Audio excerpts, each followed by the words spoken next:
Hi, Melanie here, illustrator for Gina K Designs. Today I have another project for you featuring my fabulous frame stamp set from Gina K Designs. I have gotten so much great feedback about this stamp set. I'm just so excited about it, and I know that you are too, so thanks so much for your support.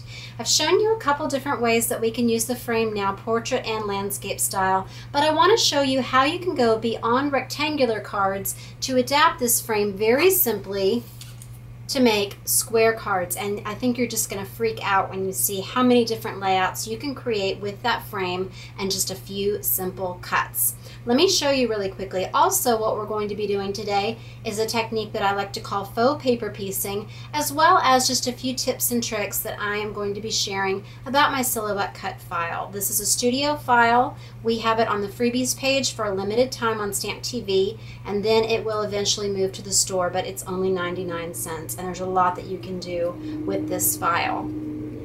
The products that we're going to need for today is the stamp set, the frame, and that large block.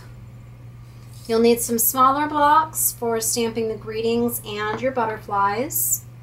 I've got the Ange and Me pattern paper pack. So this is a technique that you can do with any pattern paper, but I found some really nice patterns in here that worked well for this technique. So I'll explain how I do that in just a moment. Also going to need some cardstock. So I am using the Pure Luxury Kraft cardstock. This is 4 1/4 by 8 1/2, scored at 4 1/4 inches. Going to be using some adhesive and some foam squares to pop up those butterflies. Just a black ink pad, that's the black Onyx. Some scissors for cutting out that pattern paper. And then I'm going to be using some Spectrum Noir markers. I've got the IB2, the LG5, and the CT2. I've got a couple others that we're going to be using for the butterflies as well, but these are the ones that I'm using on that pattern paper. Okay, so let's go ahead and begin. So I chose this paper for its really delicate little floral pattern on it. Anytime that you have a white pattern, this is going to pick up your colors really nicely when you go over them with markers. So first of all, I'm going to stamp this frame onto the pattern paper. And if you live in a really humid climate, it might take it a few seconds to dry on this glossy patterned print.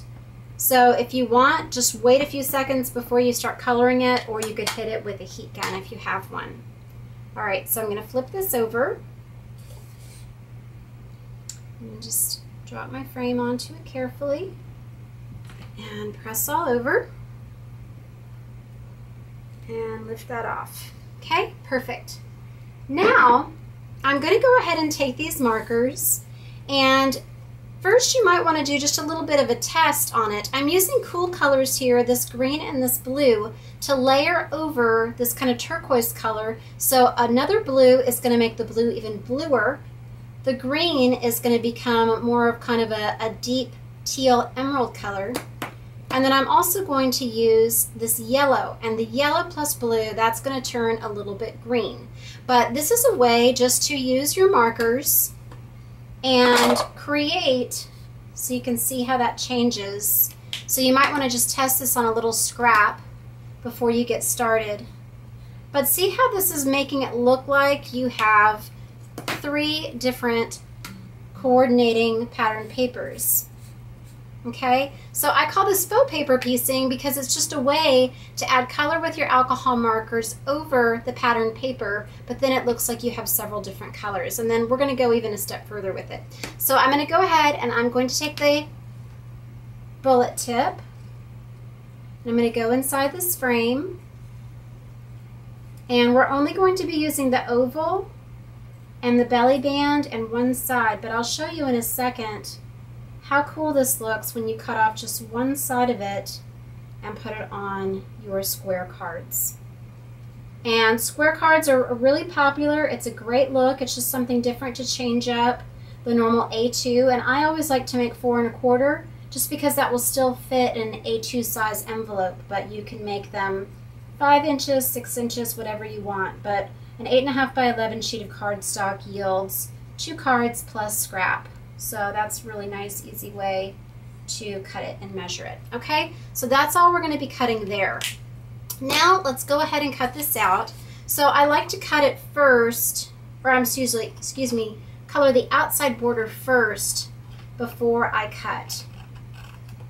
I just find it easier than having it sliding around. But since you're cutting this out, you don't have to worry about going outside the lines. If you do, that's fine, because you're going to be trimming that off. And you might choose on your card to save just that little edge. I'm not going to on this one. You could also color the outside of that too to place on there. Okay. And this is actually, it's creating another layer of paper on your card. And you've got all those extra borders, so if you do want more of a layered look rather than just having the stamp frame on the flat card, this really helps you do that. Okay, so here's my card. Now look, if you just put it on here like that, so you've got 1, 2, 3, 4 different layouts that you can make, just like you did with the rectangular frame on the rectangular base. Now you could also slide this over just a little bit to change it up, and then depending on where you want your greeting or your ribbon. So there's actually even more than just those 4. Now let me show you if you additionally wanted to cut off this layer, but see how that's adding 1, 2, 3, 4, 5, 6 layers to this flat card, just with the illusion of that frame. Now let's say that you cut off another side and you're just left with the belly band and the oval. I love how this looks like a huge label. But look what you can do with this one. So you can center that, place it up, down, and then again, centered, side, side. So that's all great looks. I'm really excited about using this frame for square cards. I just wanted to show you today just how much more variety you had besides just that frame for a rectangle. All right, so let's get back to coloring this. Let's go ahead and put the yellow into the center of this. And you can use your chisel tip for this, and it'll go really quickly. You know, you could even do effects like making a stripe like that. I'm not going to for today's card, but just some fun different ways to play with that. So I'm covering all this up, and then all of that white detail is picking up the yellow. Okay? And now I'm going to color the belly band with this blue. So this blue is going to turn even darker now. Hopefully you can see that well in the video if you want to maximize your screen. But see, that's going to look like I have 6 different layers of paper now on my card. So that was so easy. Now, a really fun way that you can take it a step further to customize this paper is by taking the green marker, and we're just going to go over these little leaves and the little stems, and see how now that little pierced pattern, it's popping out, and so it looks even more detailed and fancy. So this is another really fun way to add color, and you don't have to do all these leaves. You could just do a select few. You can do this on the blue paper as well. And since you're doing it, it's not exactly tone on tone, but since they're so similar, you don't have to worry about tracing it exactly, just suggesting that shape with just a few little strokes. You can see how it's coming through the paper. That doesn't look so great, but since you have that green background that you've created, layering the yellow over the aqua, it's just creating a really fun look. Okay, let's do that up here. And I don't want you to do the green on there just because I think that would pop a little bit more than I want, and I think it'll just look a little bit messier. But I'm going to go ahead and just touch this up with just the blue to tie it in just a little bit more. So I'm going to do it on the centers here. Okay, but I just think this is so fun, and you can take that as far as you want to go. All right, so let's put a little bit of adhesive on the back of this. And I decided to go ahead and have it turned this way. All right, so now let's layer some butterflies on here. So we have that large and small butterfly in the set. And here it is on the stamp. And for my Studio Cup file, I've created 4 different sizes of butterflies for you. So I've got a large one that is going to leave you with a rim around the butterfly, one that's going to fit it exactly, have one that's going to leave a rim around the smaller butterfly, and then one that will cut it exactly. Okay, so let's go ahead and ink up a couple of those. So with the cut file, it comes with all these shapes, but if you want to just isolate one and cut out 50 on the same sheet of paper, you can do that. So these are kind of nice to save, as if you have little vintage cuts that go with these butterflies. So you just press it right down. See, that looks so pretty. So that gives you the look of like a sticker, okay, by having that border around it. But then you can also, if you don't want to, and I showed both types on my card, press it exactly down onto that cardstock and lift it off.